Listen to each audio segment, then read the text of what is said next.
നമസ്കാരം, ദിയാസ് കിച്ചൻ റൂമിലേക്ക് സ്വാഗതം. ഇന്നത്തെ റെസിപ്പി ഒട്ടും കുഴഞ്ഞു പോവാതെ നല്ല പെർഫെക്റ്റ് ആയിട്ട് തയ്യാറാക്കാൻ പറ്റുന്ന ഹെൽത്തി ഗോതമ്പ് ഉപ്പുമാവാണ്. എങ്ങനെ തയ്യാറാക്കാൻ കണ്ടു. അതിനായി 250 ml കപ്പിൽ 1 കപ്പ് ഗോതമ്പ് സേമിയ എടുത്തിട്ടുണ്ട്. ഇത് വളരെ തിന്നായിട്ടുള്ളൊരു സേമിയയാണ്. അതുപോലെ തന്നെ ഇത് റോസ്റ്റഡ് സേമിയ അല്ല.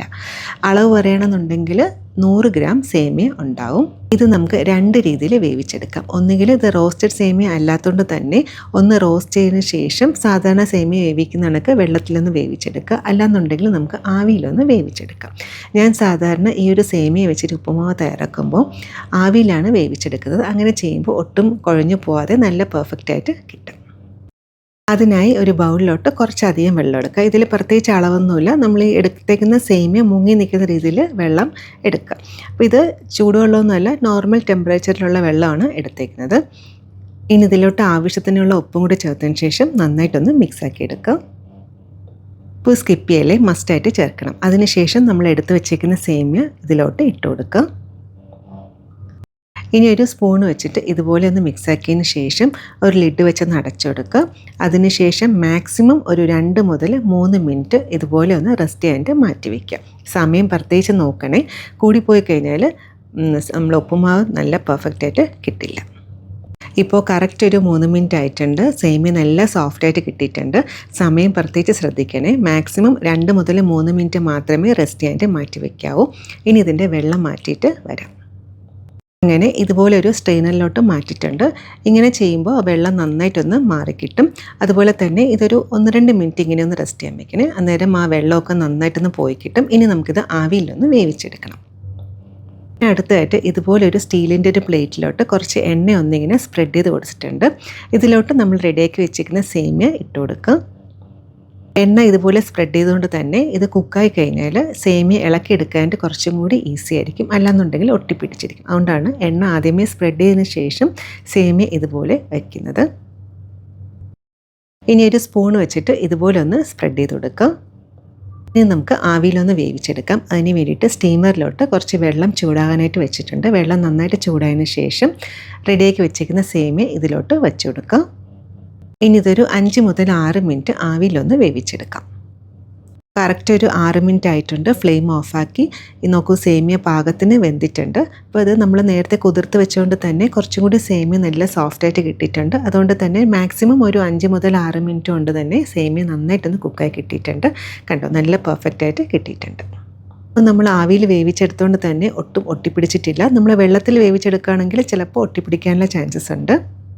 ഇനി നമുക്ക് ഉപ്പുമാവ് തയ്യാറാക്കാം. ഫ്ലെയിം ഒന്ന് മീഡിയത്തിലാക്കിയതിന് ശേഷം കടായിലോട്ട് ചെറിയ സ്പൂണ് വെളിച്ചെണ്ണ ഒഴിച്ചു കൊടുക്കുക. എണ്ണ നന്നായിട്ട് ചൂടാകുമ്പോൾ ഇതിലോട്ട് കുറച്ച് പീനട്ട്, അതായത് കപ്പലണ്ടിയാണ് ചേർക്കുന്നത്. ഇത് അറൗണ്ട് ഒരു 1.5 ടേബിൾ സ്പൂൺ കപ്പലണ്ടി എടുത്തിട്ടുണ്ട്. ഇത് കുറച്ചും കൂടി ഹെൽത്തി ആയിട്ടാട്ടോ ഇന്നത്തെ ഉപ്പുമാവ് തയ്യാറാക്കുന്നത്.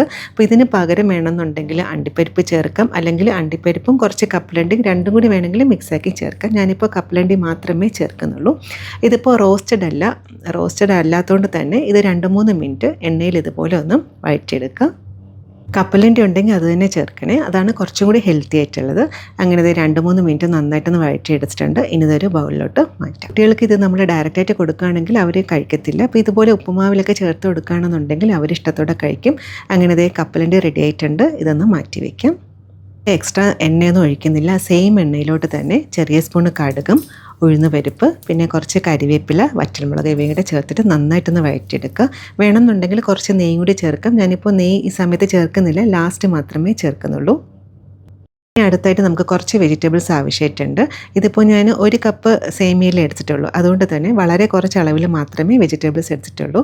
അതായത് ചെറിയ കഷ്ണം ഇഞ്ചി, കുറച്ച് ക്യാരറ്റ് ഒരു ചെറിയ പീസ് ക്യാരറ്റ് ഇതുപോലെ ചെറുതായിട്ട് കട്ട് ചെയ്തെടുത്തിട്ടുണ്ട്. അതുപോലെ തന്നെ കുറച്ച് സവാള, പച്ചമുളക്, പിന്നെ നമുക്ക് വേണമെന്നുണ്ടെങ്കിൽ മട്ടർ എടുക്കാം, ക്യാബേജ് എടുക്കാം, നമുക്ക് ഇഷ്ടമുള്ള വെജിറ്റബിൾസ് എടുക്കാം. ക്യാപ്സിക്കം വേണമെങ്കിലും ചേർക്കാം. കടുകും ഉഴുന്നുപരിപ്പും നന്നായിട്ട് മൂത്ത് വന്നതിന് ശേഷം ഇഞ്ചിയും പച്ചമുളകും കൂടി ചേർത്ത് കൊടുക്കുക.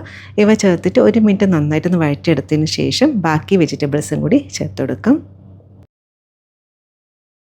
ഇനി ഇത് നന്നായിട്ടൊന്ന് മിക്സാക്കി കൊടുക്കുക. വേണമെന്നുണ്ടെങ്കിൽ കുറച്ച് മഞ്ഞൾപ്പൊടി വേണമെങ്കിൽ ചേർക്കാം കേട്ടോ. ഞാനിപ്പോൾ മഞ്ഞൾപ്പൊടി ചേർക്കുന്നില്ല.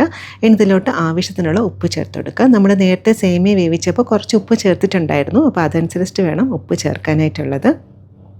ഇത് ഒത്തിരി ഓവർ കുക്ക് ചെയ്യേണ്ട ആവശ്യമില്ല. അതായത് ഉള്ളിയും ക്യാരറ്റും ചെറുതായിട്ടൊന്ന് സോഫ്റ്റായിട്ട് കിട്ടണം. അതിന് വേണ്ടിയിട്ട് 2 മിനിറ്റ് അടച്ചു വെച്ചിട്ടൊന്ന് വേവിച്ചെടുക്കാം. മാക്സിമം 2 മുതൽ 3 മിനിറ്റ് അടച്ചു വെച്ചാൽ മതിയാകും. അടച്ചു വെച്ചിട്ട് ഇപ്പോൾ ഒരു 3 മിനിറ്റ് ആയിട്ടുണ്ട്. ക്യാരറ്റും ഉള്ളിയൊക്കെ നല്ല സോഫ്റ്റായിട്ട് കിട്ടിയിട്ടുണ്ട്. അതായത് ഇത് കഴിക്കുമ്പോൾ നമുക്ക് ഇടയ്ക്ക് കടിക്കാനായിട്ട് കിട്ടണം. അതിന് വേണ്ടിയിട്ടാണ് ഈ ഒരു രീതിയിൽ കുക്ക് ചെയ്തെടുക്കുന്നത്. ഇനി ഇതിലോട്ട് നമ്മൾ നേരത്തെ വേവിച്ച് വെച്ചിരിക്കുന്ന സേമിയയും കൂടി ചേർത്ത് കൊടുക്കുക. നോക്കൂ, ആ ഒരു പാത്രത്തിൽ ഒട്ടും സേമിയ ഒട്ടിപ്പിടിച്ചിട്ടില്ല. അതുപോലെ തന്നെ സേമിയ നല്ല പെർഫെക്റ്റായിട്ട് കിട്ടിയിട്ടുണ്ട്. നിങ്ങൾക്ക് കാണാൻ വേണ്ടിയിട്ടാണ് കൈ ഉപയോഗിച്ചിട്ട് ഇതുപോലെ സേമിയ എടുത്ത് ഇടുന്നത്. നമ്മൾ വെള്ളത്തിൽ വേവിച്ചെടുത്താൽ ഇതുപോലെ നല്ല പെർഫെക്റ്റായിട്ട് കിട്ടണം എന്നില്ല. ഇനി ഇതെല്ലാം കൂടി നന്നായിട്ടൊന്ന് മിക്സാക്കി എടുക്കുക. വേണമെന്നുണ്ടെങ്കിൽ തലേദിവസം രാത്രി വേവിച്ചിട്ട് ഫ്രിഡ്ജിൽ വെക്കുകയാണെന്നുണ്ടെങ്കിൽ അടുത്ത ദിവസം രാവിലെ മാക്സിമം ഒരു 5 മിനിറ്റുള്ളിൽ തന്നെ തയ്യാറാക്കാൻ പറ്റുന്ന ഒരു ഹെൽത്തി ബ്രേക്ക്ഫാസ്റ്റാണ്. പിന്നെ വേണമെങ്കിൽ കുട്ടികൾക്ക് ടിഫിൻ ബോക്സിലും കൊടുത്തു വിടാം. അങ്ങനെ നമ്മുടെ ഉപ്പുമാവ് ഏതാണ്ടായിട്ടുണ്ട്. ഇനി ലാസ്റ്റ് നമ്മൾ വറുത്ത് വെച്ചിരിക്കുന്ന കപ്പലണ്ടിയും കൂടെ ചേർത്തതിന് ശേഷം നന്നായിട്ടൊന്ന് മിക്സാക്കി എടുക്കുക. ഇനി ഇഷ്ടമാണെങ്കിൽ കുറച്ച് നാളികേരം വേണമെങ്കിൽ ചേർക്കാം. അത് ചേർത്താൽ കുറച്ചും കൂടി ടേസ്റ്റി ആയിരിക്കും. ഞാനിപ്പോൾ നാളികേരം ചേർക്കുന്നില്ല. മിക്സാക്കുമ്പോൾ തന്നെ നോക്കുക, ഒട്ടും ഒട്ടിപ്പിടിച്ചിട്ടില്ല. ഇതിലോട്ട് 2 കാര്യങ്ങൾ ചേർക്കണം. കുറച്ച് നെയ്യ് ചേർത്താൽ കുറച്ചും കൂടി ടേസ്റ്റ് ഉണ്ടാവും, കുറച്ചും കൂടി നല്ലൊരു മയവും കിട്ടും. പിന്നെ ഒരു പകുതി നാരങ്ങയുടെ നീര്. ഇതിൽ നമ്മൾ ടൊമാറ്റോ ചേർക്കുന്നില്ല. ഈ ഒരു നാരങ്ങയുടെ നീര് ചേർക്കുമ്പോൾ കുറച്ചൊരു പുളി ഉണ്ടാവും. അപ്പോൾ കഴിക്കാനായിട്ട് കുറച്ചും കൂടി ടേസ്റ്റി ആയിരിക്കും. പിന്നെ നമ്മൾ നാളികേരം ചേർക്കുന്നുണ്ടെങ്കിൽ നാരങ്ങയുടെ നീര് ചേർക്കേണ്ട കേട്ടോ. ഇതെല്ലാം കൂടി നന്നായിട്ടൊന്ന് മിക്സാക്കി എടുക്കുക. അങ്ങനെ നമ്മുടെ സ്വാദേറിയ സേമിയ ഉപ്പുമാവ് റെഡി ആയിട്ടുണ്ട്. ഈ ഫ്ലെയിം ഓഫാക്കാം. ഇനി ഒരു സെർവിങ് പ്ലേറ്റിലോട്ട് മാറ്റാം. ഇത് ബ്രേക്ക്ഫാസ്റ്റ് ആയിട്ടോ അല്ലെന്നുണ്ടെങ്കിൽ 4 മണി പലഹാരമായിട്ടൊക്കെ നമുക്ക് സെർവ് ചെയ്യാൻ പറ്റും. പിന്നെ കുട്ടികൾക്ക് സ്കൂളിൽ കൊടുത്തുവിടാനും നല്ലൊരു ഓപ്ഷനാണ്. സ്വാദേറിയ ഗോതമ്പ് സേമിയ ഉപ്പുമാവ് റെഡി ആയിട്ടുണ്ട്. നമ്മൾ സാധാരണ വെർമിസെല്ലി വെച്ചിട്ട് ഉപ്പുമാവ് തയ്യാറാക്കുന്നതിനെക്കാട്ടിലും ഈ ഒരു ഉപ്പുമാവ് കുറച്ചും കൂടി ടേസ്റ്റി ആയിട്ട് എനിക്ക് തോന്നിയിട്ടുണ്ട്. നിങ്ങൾ തീർച്ചയായും ട്രൈ ചെയ്ത് നോക്കുക. ഇന്നത്തെ റെസിപ്പി എല്ലാവർക്കും ഇഷ്ടപ്പെട്ടാണെന്ന് വിചാരിക്കുന്നു. ട്രൈ ചെയ്ത് നോക്കിയിട്ട് ഫീഡ്ബാക്കും കൂടെ പറയാൻ മറക്കരുത്. പറ്റുന്ന പോലെ സന്തോഷിച്ചിരിക്കുക. ഇതുപോലെ വേറെ റെസിപ്പി ആയിട്ട് കാണാം. Thank you.